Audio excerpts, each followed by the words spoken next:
Hello, hello, hello, everybody. Welcome to Kidney Stories 2. I have something extra special for you tonight. My friend Melissa Tuff is our guest tonight. She has a very, very interesting kidney story. She's been dealing with kidney disease for over 20 years. She's a very, very active advocate for the NKF, the AAKP, and the United Network for Organ Sharing, or as we call it, UNOS. And tonight we're going to focus on pre-transplant deposits and fundraising. Now, how this came up, the first time that I was on the Steve and Tamika show, they asked me about issues that I thought were understated or not represented enough. And one of those issues was the idea of pre-transplant deposits.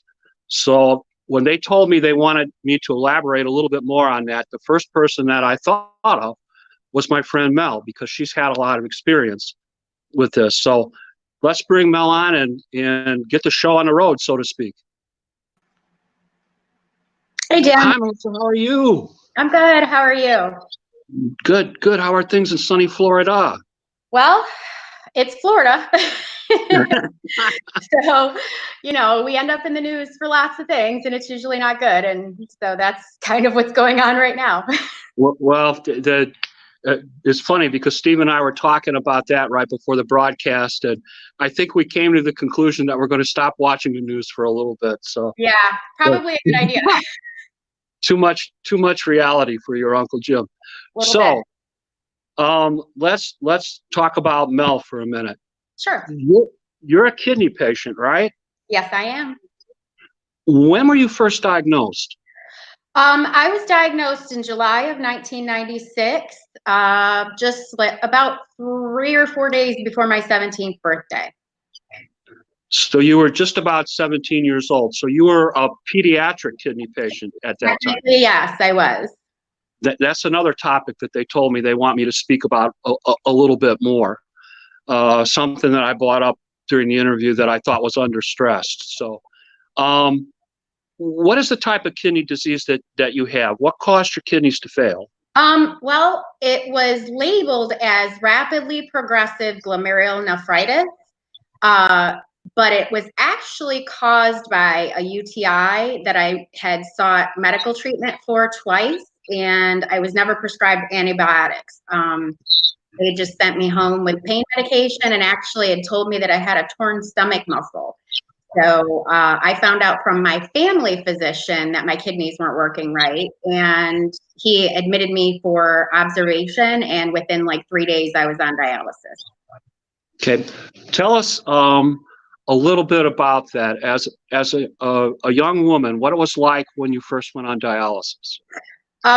Well, obviously it's a shock. I went from being like a normal, typical, healthy teenager to in the hospital for over a month, having biopsies and IVs and all sorts of treatments that I had never experienced before. So everything seemed to just kind of happen so quickly. I didn't have any say in what was happening to me because I was a minor. So it was like they would just come in and say, okay, we're putting a catheter in, or okay, we're doing this. And I couldn't tell them no because I wasn't really educated enough at the time, and I'd never experienced anything with kidneys. So I really just was kind of at the mercy of the medical staff. And that's sort of how I felt in the beginning. Okay.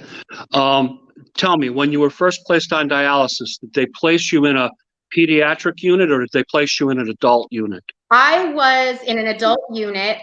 When I was, as I said, when I was in the hospital, I was admitted like a couple days before my 17th birthday. I had my first dialysis session was actually on my 17th birthday. And I spent a month in the hospital. So I was being dialyzed in my room. I was in the pediatric ward in isolation because they didn't really know what caused my kidney problems. So they just had me away from everybody. And, but I was discharged and then sent to just a regular unit, and not prepared for that because I went from having dialysis in the hospital where I was not exposed to any other dialysis patients. So I didn't know what I was, what to expect. And then I show up at the unit, and now I'm seeing people with the amputations and stuff like that. And I thought that was going to happen to me. I didn't know that it was a subset from diabetes, really, which is one of the causes of kidney failure.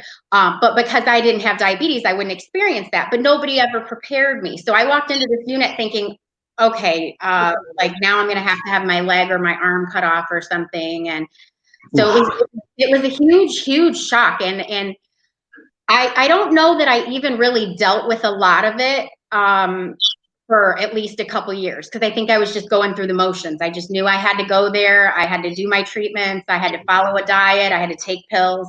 And I was just kind of doing that rather than actually coping. I just didn't have the opportunity to, really. Okay. Well, Emily Hope says hi, Mel. So, you were introduced to an adult unit almost right away. Immediately. Well, pretty much immediately. Yeah. I mean, my first experience with in-center dialysis period was an adult unit, and I was the youngest patient there. I think the next person older than me was in their 40s. And so I was 17. The next youngest person, I should say, was in their 40s. So yeah, it was huge, you know. I mean, but the other part was that some of it was comforting because it was like being on dialysis with my grandparents. You know, they were all very caring and doting. And because I was the youngest, I think the nurses paid me a little more attention and stuff like that. So. Good. So there was some positive about it, but it had to be an initial jolt. Oh, gosh. This apparently is something that happens to a lot of pediatric patients, by the way, that are teenage patients. Unfortunate, because that was definitely one thing that, if they had just prepared me for what I was going in for, it wouldn't have been such a shock, and I wouldn't have had, I mean, I feel like there's probably a little PTSD still left from that, you know, because it's just, if you've never experienced hospitals or clinics or anything like that, and then you're just sort of thrown into this situation where everybody in the unit is like sick or just really, they have other health issues, you know, and here I was walking in there at 17, you know, still kind of having some energy and stuff like that. And, you know, looking at these other people and thinking, oh gosh, is that what I have to look forward to? You know, like, is this my life?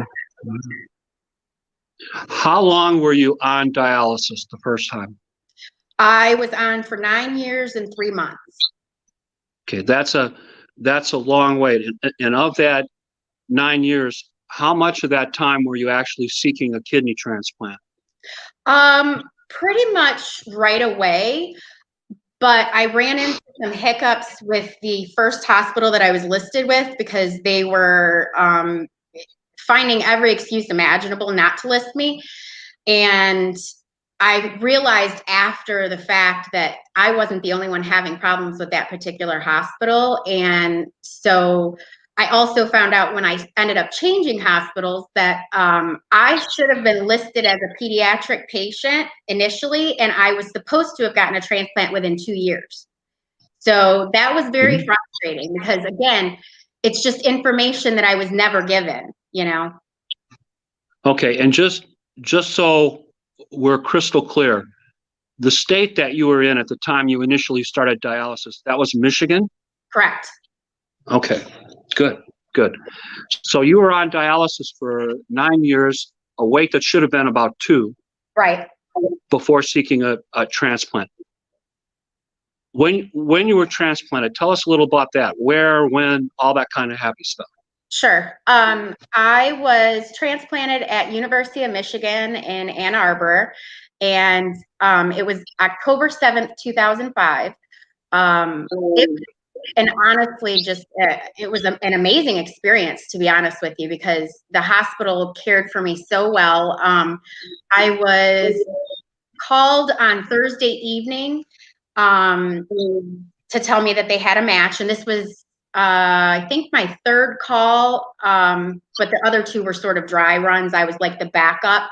And so I was a little apprehensive. I kept asking them over the phone, you know, are you sure? Is this one for me? And they were like, yes, it's a perfect match. Get down here. So I was admitted Thursday night, had surgery Friday morning, went home Monday early afternoon, and went to my college class on Monday evening. Excellent. Yeah. Excellent. What were you pursuing in college? I was actually studying echocardiographic technology.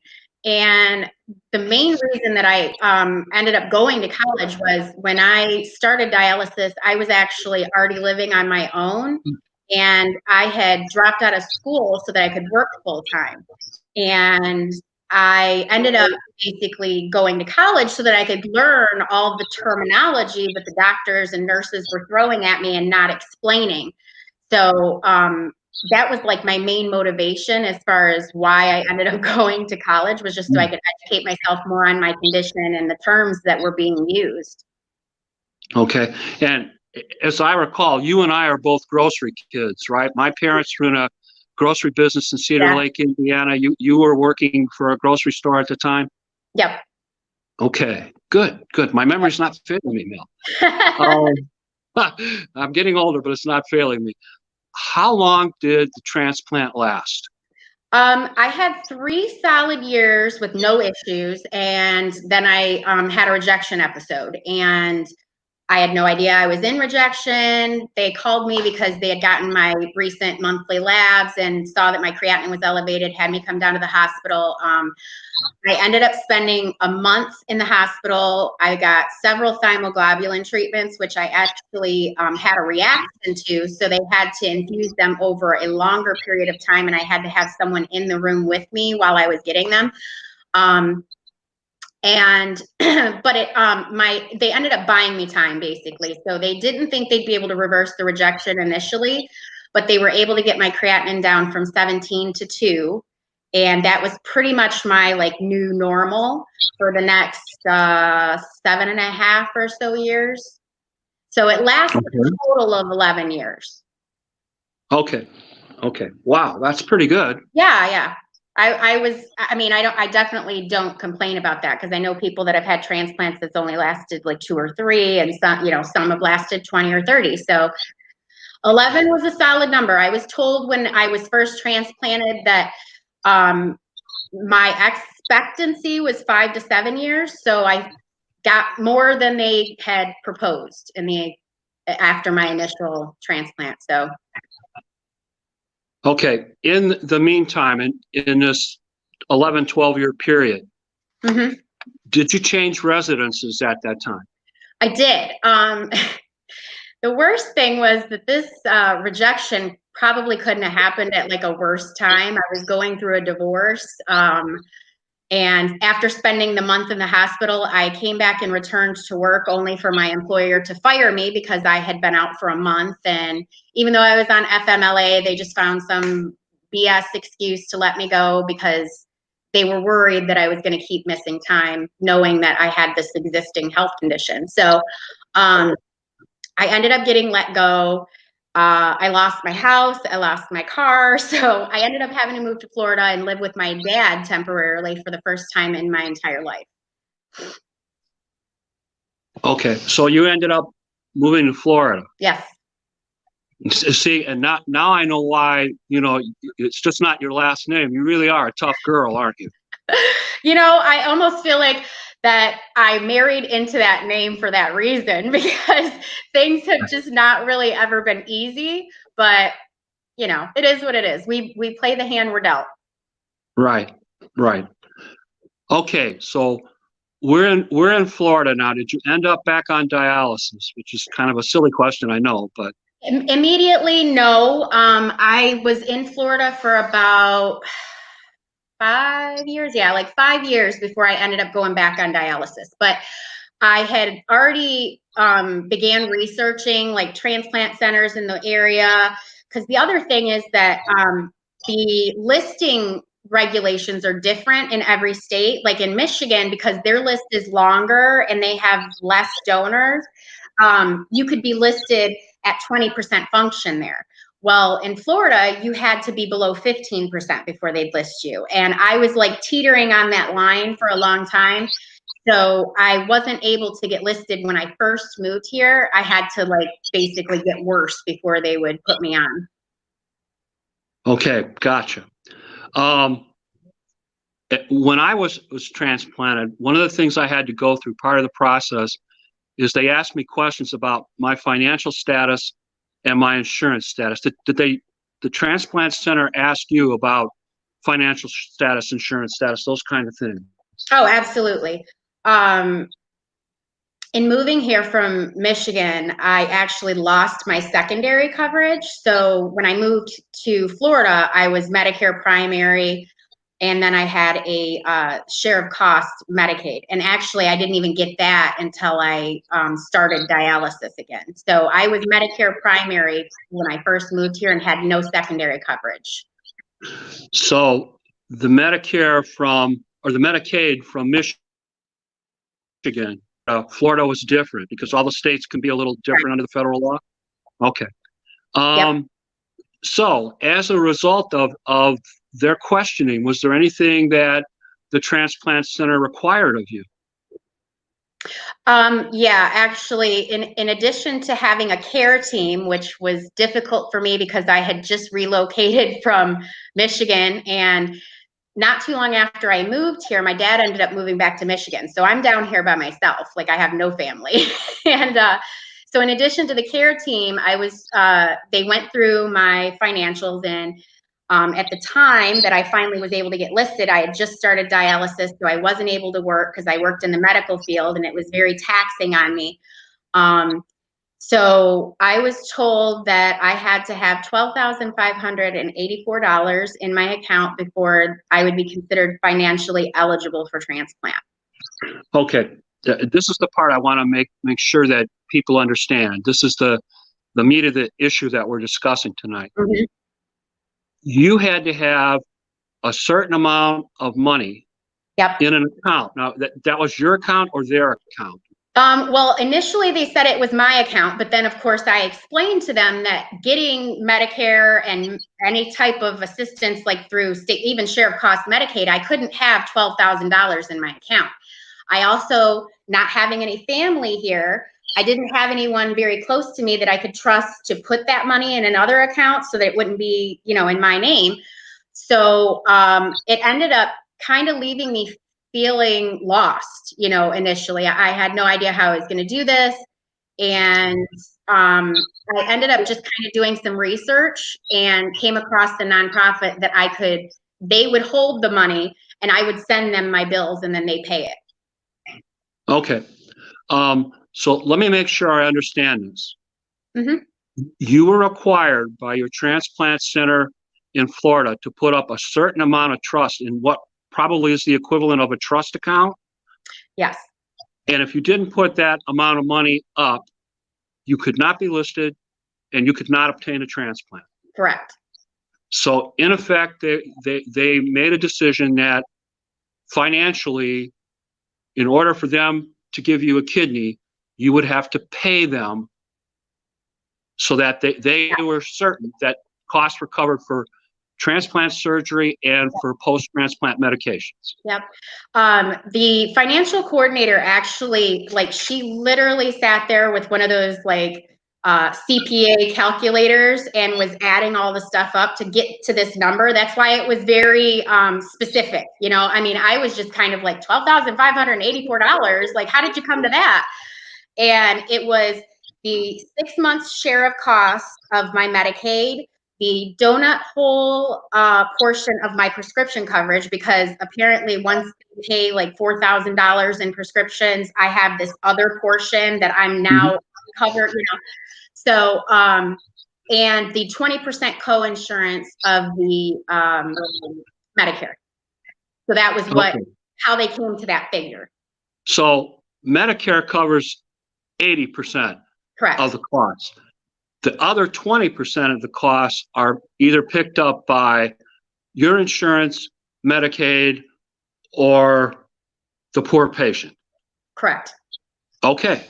All right. So this payment, it went into some kind of trust account. Are you permitted to draw on that for things that are not related to your kidney transplant? Like, say, for example, your car breaks down and you need a new transmission, or you have other medical issues, or you want to buy groceries, are you allowed to draw on the account for those things, or is that account strictly set up for kidney related issues? It is medically related expenses. Now, with my situation and me living by myself and not having family around and stuff, if my car were to break down, knowing I need that vehicle to get to dialysis or to the transplant center, I believe that I would be able to draw from it for that. And I have submitted many expenses over the last couple of years because with me only having Medicare, dialysis is expensive. That's over $1,000 a month on my end because I got to pay 20% of that. What are you paying a month for dialysis? Anywhere from 700 and something to 1,200. It just, and that was when I was doing peritoneal. And to be honest, I didn't even pay all of those because I kind of looked at it as DaVita's getting their 80%. And if they don't want to, the other problem is that if they were to have submitted my bills to Medicaid, I would have hit that share of cost every month. But in Florida, they're not required to. So because they weren't doing that, I was still responsible for the 20%. So this $12,500, $13,000, whatever it was, did you have that out of pocket? Did you have that in a bank account somewhere? Were you just able to hand it to them and say, here? Oh, no. And even the financial coordinator, she told me she felt awful having to tell people these things because even she didn't have $12,000 in her account if she, if they said she needed it for a transplant. So she really, I could tell that it pained her to have to tell people, but at the same time, because of the conversations we'd had, she knew that I would have no problem raising this money because I'm very resourceful. And thankfully I've had to be because of sort of how I was raised. I've just sort of been a scrapper. And although it was daunting telling me that I was going to have to raise this money, and I knew that I didn't really have the support of my family and stuff to do so, it actually, I ended up only contributing about $2,000 of my own because that was just money that I had. But the rest I actually was able to raise through a couple of different fundraisers that I had through Help Hope Live and the congregation of my spiritual center. Okay. Tell me a little bit about your fundraising efforts. What, because I know I bought some t-shirts. Yeah. I know I have a candle in the other room.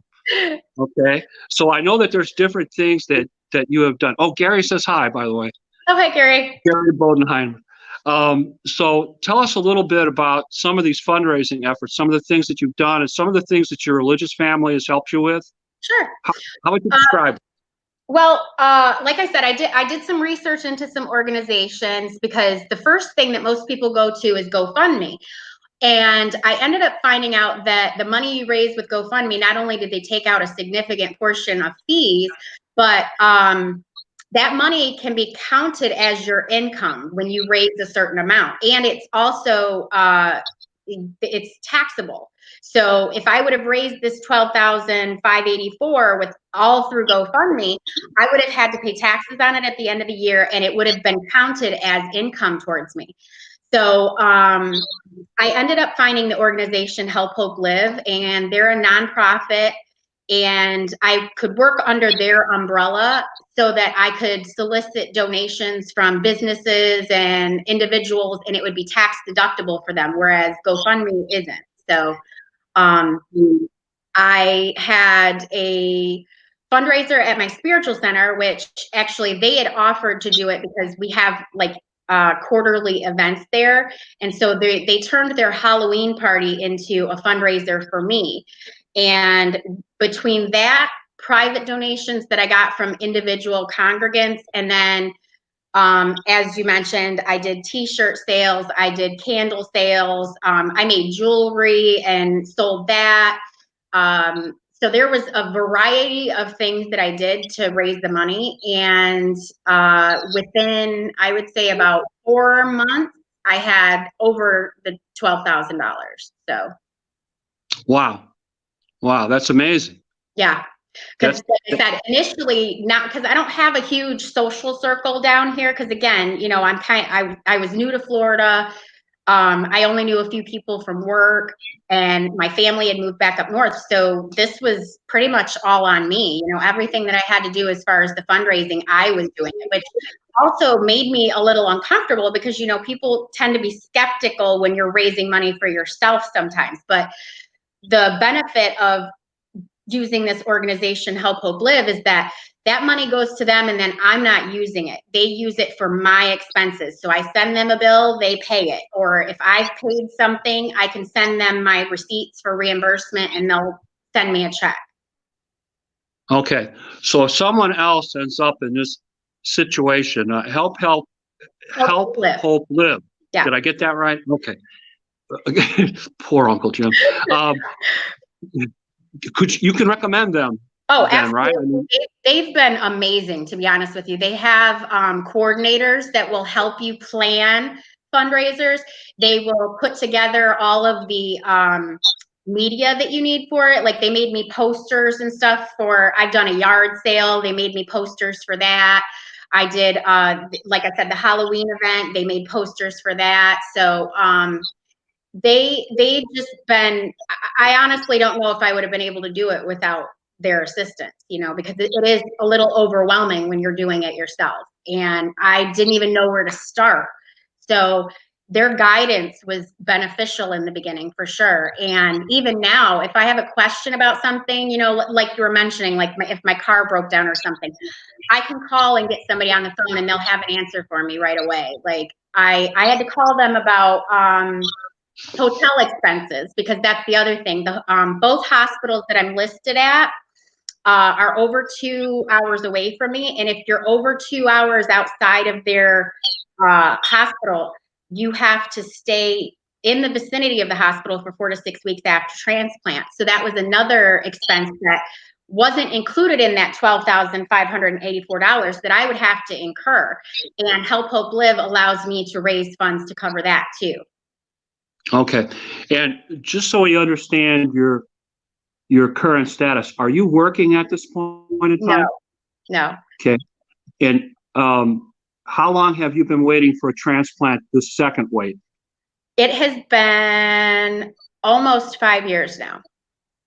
Okay. Ooh, Janet Lisa's hi from Nova Scotia. Hi, Janet.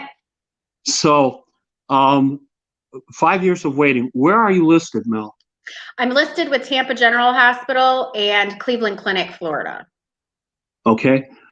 If somebody wanted to help, who would they contact? Do we have numbers, anything like that? Well, there's actually the easiest way to do it is honestly online. And both Cleveland Clinic, Florida and Tampa General Hospital have the living donor inquiry forms on their website. So you can just go to tgh.org or Cleveland Clinic, Florida, and fill out the form on there. That's usually the easiest way, because otherwise, when anybody that I've recommended call, it seems like they get passed around from person to person. So the people that have sent in the forms seem to get a response back quicker. Okay. I read someplace in some of the material that you sent to me that your people that would match for you for a transplant, that those people are approximately 6% of the population in the United States. Is that a correct statement? Yeah. My PRA is really high because I obviously the first transplant, but then I also was transfusion dependent for about 2 years after I moved here. So every 2 weeks I was getting 2 units of blood, and that obviously built up a lot of antibodies and stuff. So even Ouch. I was getting, some of the times I was getting irradiated blood, or they would use a leukocyte filter, but it was hit or miss because there was not really a consistency in the care. You know, I would argue with them sometimes, like, look, I'm a transplant patient. I can't have regular blood products. I have to have irradiated blood because of my antibodies, blah, blah, blah. But, you know, sometimes it's just hard to get through to medical professionals because they, you know, they went to school for this and they feel like they just know everything. So, Yeah, but you did too.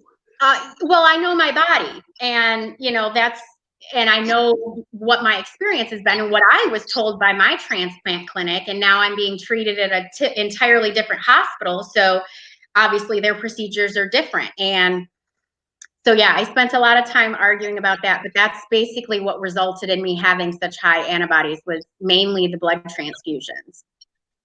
Okay, so you've been waiting for how long now since the episode with the failure? Well, just about 5 years is what I've been on the list. But when I was first told that I was going to need another kidney, that was in like 2011. So that was like 9 years ago. Holy cow. That's a long time. And you're a tough match.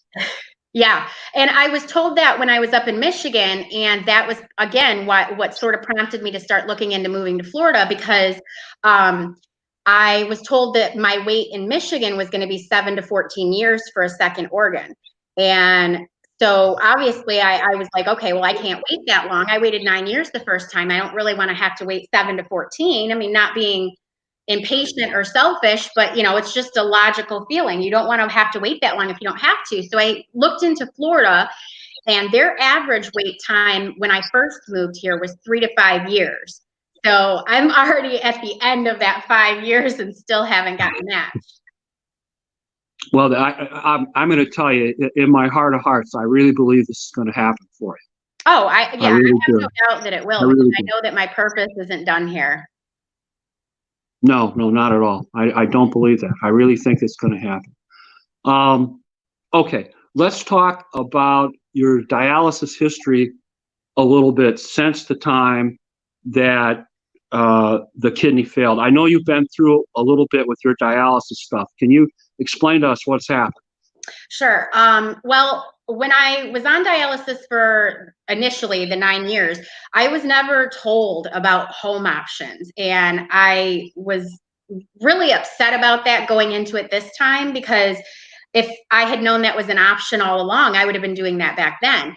But so this time, having more education, being a little more experienced, doing my research, I decided to go to peritoneal. And so I did peritoneal for about 4 years, and I got an episode of peritonitis probably just about a year ago now.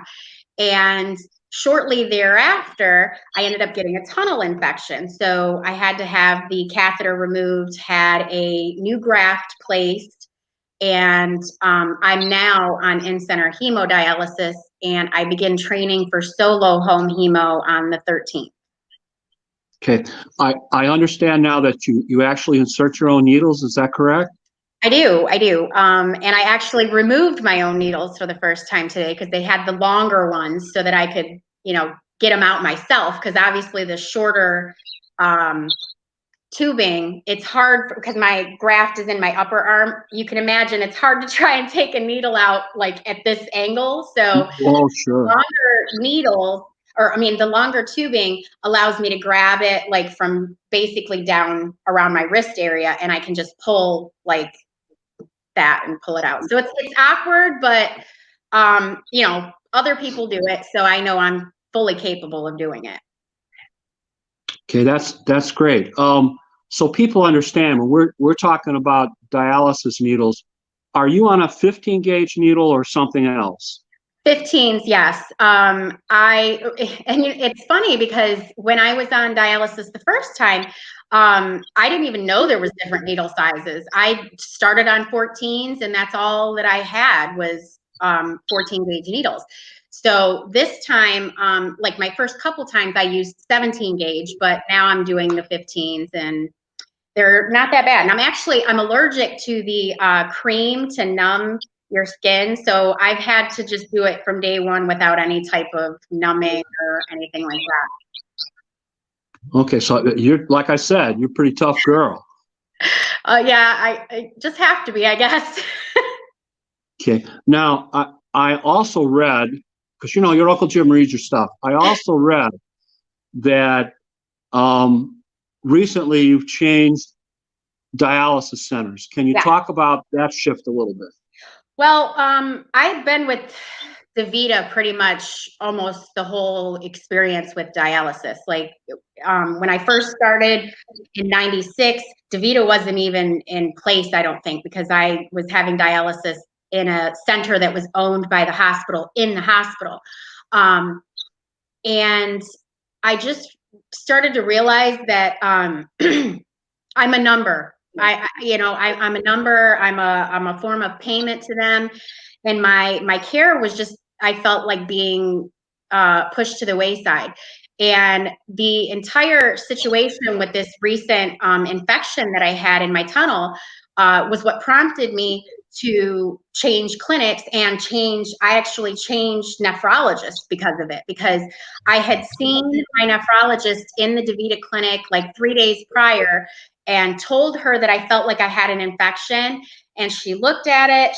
She wouldn't swab it or anything. And she was just like, no, you've probably just irritated it. You slept wrong or you pulled on it or whatever. And I'm like, I kept arguing. I'm like, I know my body. This doesn't feel right. I need something done. And they didn't do anything. So fast forward 3 days later, I could barely stand up because I had such bad stomach pain, and the redness around my catheter had spread up my stomach some.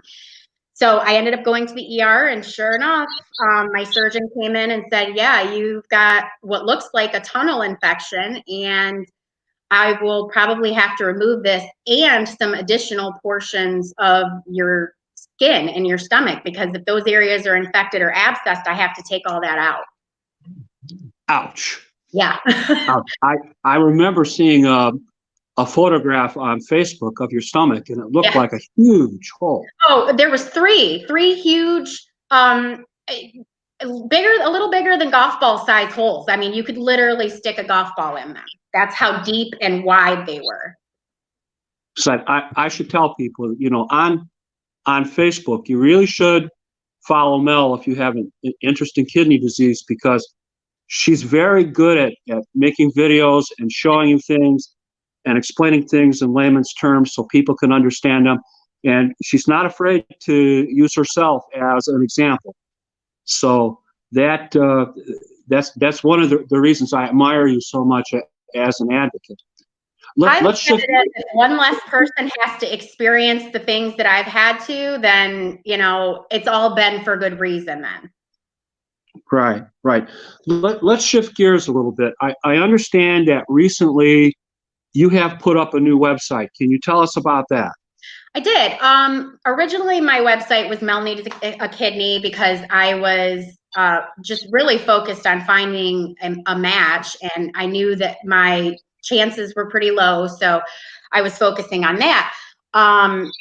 And I realized that I wanted to shift gears, and I wanted it to not be about just finding me a kidney, but like eliminating people's financial burdens and these hurdles that people are going through to get to transplant. Because I've met several people, even just down here in Florida, that were also told they had to fundraise, and that in and of itself was so daunting to them that they didn't even go through the process. And a couple of people have also passed on since then, never having got on the transplant list just because they thought they couldn't raise that kind of money. Well, it always has disturbed me, because when you and I were young advocates and we were working with the National Kidney Foundation, they would drill into us the fact that no one should buy and sell a kidney.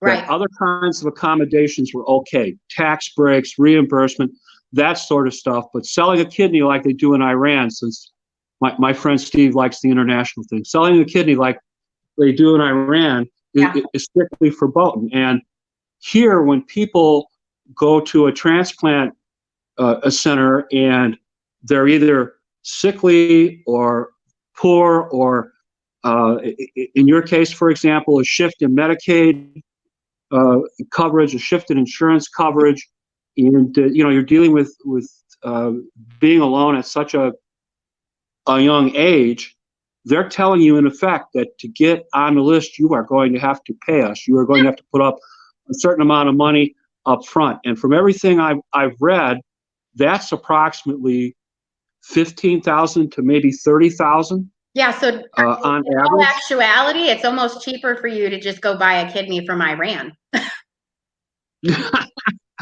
Well, and the other thing about that, I'm wondering, does the center spot check every once in a while the amount of money that you have in your account? Do they make sure that you maintain a certain level? Can they put you on hold? Can they take you off the They list? absolutely How does that work? They can absolutely put you as inactive. And I was told that I had to maintain that minimum balance. I've since raised over 19,000 with Help Hope Live. Just because, again, I've had to submit dialysis expenses. Whenever I'm in the hospital, I got to pay 20% of that. Like my recent hospital stay when I was in there for the surgery and the wound vac and all that stuff, that cost me about $4,000. So, knowing that I've had to submit certain expenses, I just have continuously fundraised so that I know I don't ever drop below that 12,000 and give them an excuse to pull me off. And so people understand, you're not at that magic age yet. My mom told me to never ask this question of a woman, but you're not like your Uncle Jim. You're not over 60. You're not 65. I'm 40. I still have a few years to go before I'll qualify for Medicare, like just out of that. Yeah. Okay. So that is why you have the shortfall when you are on dialysis. And what are you paying every week, every month? How does that work? I get a bill every month. Since I changed clinics, though, I haven't gotten anything from them yet because this clinic is smaller and much more patient geared. I've never been in a clinic where I saw the facility administrator out cleaning machines, dropping people into T-Bird, passing out and stuff. Like the guy that runs this clinic is very involved. And he assured me that they would submit my expenses to Medicaid so that I would meet that share of costs. So I may not be billed from this new clinic like I was with Awesome. Awesome. Just so we do a shameless plug, what is the name of the clinic? I mean, I think it's a new chain clinic, right? If I understand correctly. Yeah, it's the clinic that I go to is Cape Coral Kidney Care, but they're under American Renal. Okay, and I hear good things about them. I hear they're much neater and cleaner and more patient oriented. So I'm pleased for you about that, because I remember I saw things on Facebook where you were showing the condition of the chairs and the condition of the floors and the attitude of the staff. I was labeled as a problem patient by DaVita, and they literally put me in the isolation room to try and keep me quiet because they didn't want me to be taking pictures of the blood that was on the floor for 3 days or the blood that was in somebody's chair for several days. Or the nurses wearing flip-flops to work. You know, I mean, there was lots of things that I was calling them on that was just not a standard of care that I felt was reasonable for us patients. And as you know, a lot of people are afraid to speak up about stuff like that because of the repercussions. And honestly, I just don't care because I look at it as, you know, somebody has to say something. And if that means that I get treated differently because of it, so be it. You know, then I guess I'm just going to be that problem patient, but you'll know not to screw up around me, I guess, right? Right. That's my buddy, the advocate. I love that. I love that. Let's talk a little more about your website. Tell me about the new website that you just put up. It's kind of interesting. Yeah, I'm excited. I switched it from Mel Needs a Kidney to Mel's Hope. And my hope is that these financial barriers to transplant will be removed. And until that can happen, I am dedicated to empowering other individuals and helping them fundraise and advocate for themselves so that nobody has to feel that they can't get a transplant because they can't afford it. Because that's, I mean, when you're dealt something as traumatic as a chronic condition like kidney disease, the last thing that you want to have to think about is how am I going to pay for this? And knowing that, you know, we're already covered by Medicare, like it just makes no sense to me that they would still want to come after somebody who's already at a disadvantage for a measly 20% when they're already getting the 80%. You know, it's it's crazy to me. So I'm really dedicating my new website to, like I said, empowering individuals and helping them fundraise. And I'm in the process of establishing a nonprofit of my own, and that will be linked to the website at some point in the near future. So I can actually help others fundraise, like physically, and be able to put that money in that nonprofit. Okay. I come to you. I need you to help me fundraise. I need to put up a pre-transplant deposit in some way, shape, or form. What are some of the ideas for our friends out there about how to fundraise? What advice would you give, a lonely old kidney patient like your Uncle Jim? Well, the first thing is, like I said, I think it's important to kind of get involved either with a nonprofit if you know of one that you can work under, like I did with Help Hope Live, because that allows you to go and solicit more donations. And when you're under that nonprofit umbrella and it's a tax deduction, organizations are more apt to give you things to raffle off or auction at say an event. So like in my case, what I found to raise the most money in the quickest amount of time was to hold some type of an event, whether it means at your church or if there's a rental hall or something. You can always get the fees that you would need for like a hall or something. You can have them donate that as an in-kind donation. So there's lots of opportunities to hold events like that and stuff. And you can go to local golf courses and hotels and stuff like that, which is what I ended up doing. And I had several like golf packages that were worth, $1,000, $2,000. I had hotel stays donated, and those are big ticket items that can raise a lot of money in a really short amount of time. Very good. Very good. Excellent. Excellent. So this is the long range goal. This is the precursor to a not-for-profit. Yes. Okay. And we're doing this specifically to help people with issues like pre-transplant deposit. Yes. Okay. Steve, do we have any questions from the audience today? Anything that's come up that we can talk to Mel about?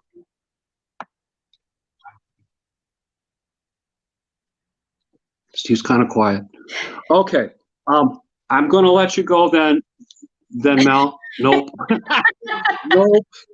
Thanks, Steve. I'm going to let you go. I got to talk for 10 minutes, but that's okay. Can you believe that Steve Belcher is going to let me talk about politics on his show?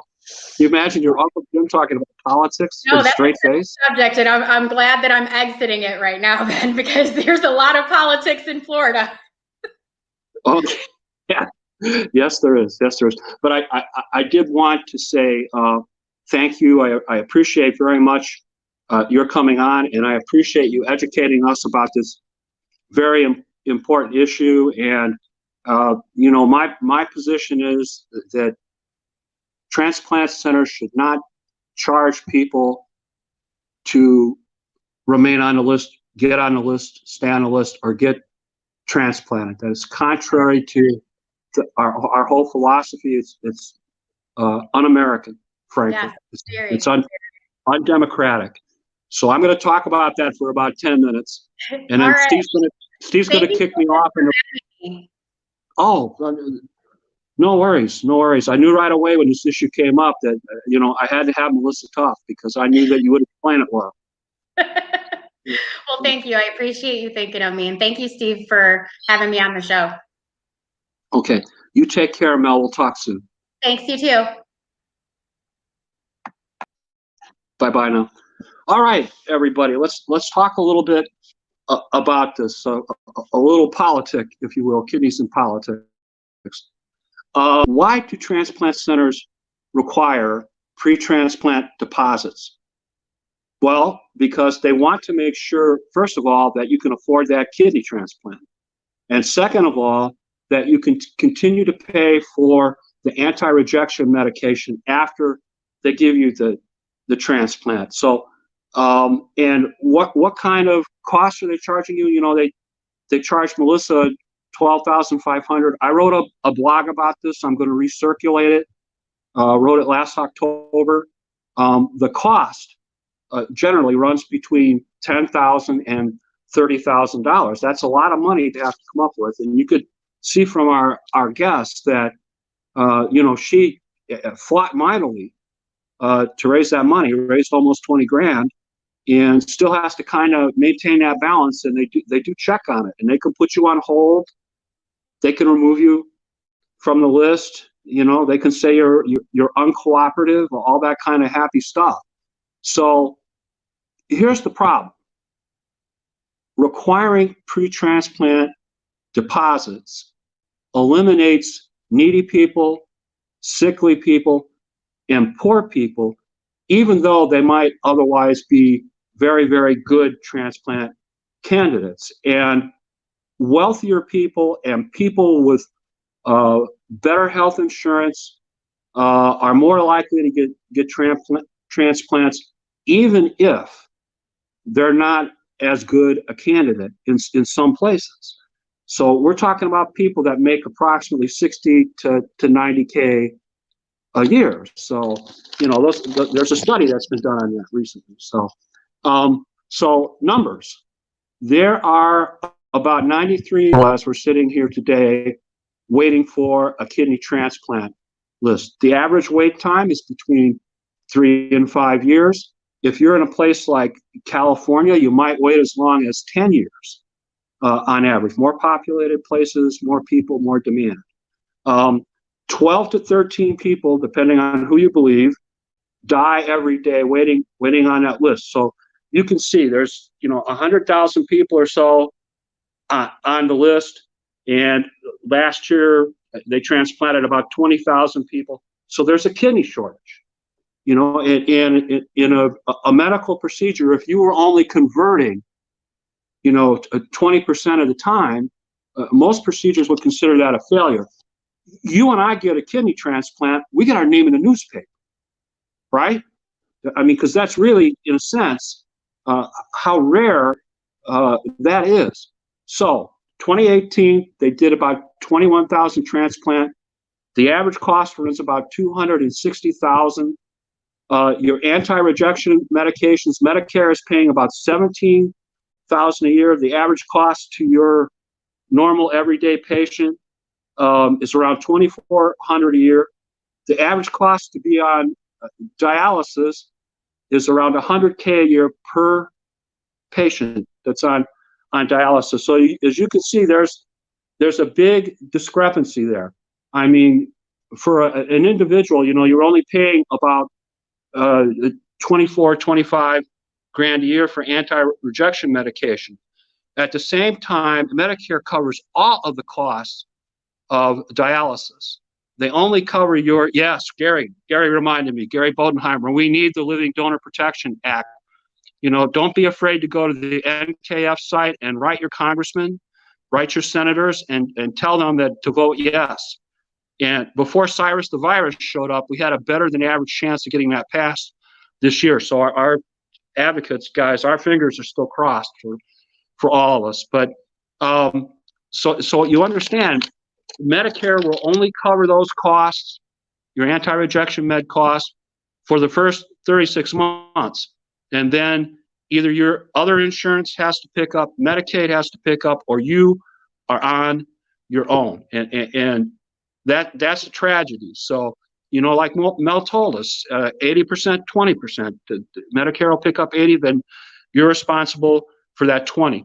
There was a recent study that was done under the auspices of the CDC, and from that study, if more people were transplanted as opposed to going on dialysis, remember when we talked about with Kent, pre-dialysis transplant, this is why. More people get transplanted than are on dialysis. Over the period of a decade, the study that under the auspices of the CDC said there could be a savings of up to $734 million, up to $120 million. And they might have underestimated it. There was a second study that talked about $300 million. So it's very, very important. One, that we do something about this pre-transplant deposit situation, and two, we do something about the 3-year coverage for your immunosuppressant drugs. Your immunosuppressant drugs, your anti-rejection drugs should be covered the entire life of your kidney transplant. And that would be the fair thing to do. And as you just seen, that is the cost-effective thing to do. And more to the point, it's the healthy thing to do for kidney patients. Okay, so this is your Uncle Jim.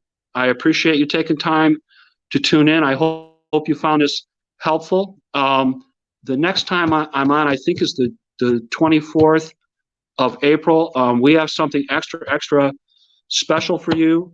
We're going to have the guy on that is running the international aspect of the American Association of Kidney Patients. He's a past president of the American Association of Kidney Patients, Paul Conway. We're going to talk about a whole plethora of issues. We're going to get into global situations and differences between countries and states within countries about transplant and common issues to kidney patients. You definitely want to check that out. Sometime soon, I'm going to have on my friend Amanda. Amanda has a remarkable kidney story. Like Mel, she was a young patient. She has had 2 transplants, and she's doing well right at the moment. She's studying for her PhD, so she's real smart. I'm going to have to put my Poindexter on for that interview, so you be ready. But at any rate, I hope you're enjoying these shows. I'm trying to bring things to you that are a little different.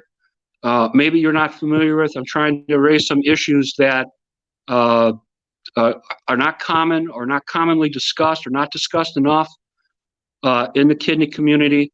I'll also bring some folks who are seeking that we can help out, and hopefully, we'll all continue to raise awareness. So look for my blog on pre-transplant deposits. I've got another blog that I've just written that's been published. It deals with communicating with your members of Congress during this period of time of the coronavirus. You may want to check that out. That's on the HOPES website. Anyway, Steve's telling me we got to go, so we got to go. He's the boss. All right, so folks, take care until next time, okay? And be sure you check out your Uncle Jim on Facebook, Twitter, and Instagram. I'm everywhere. So we'll talk soon, my friends. Bye-bye.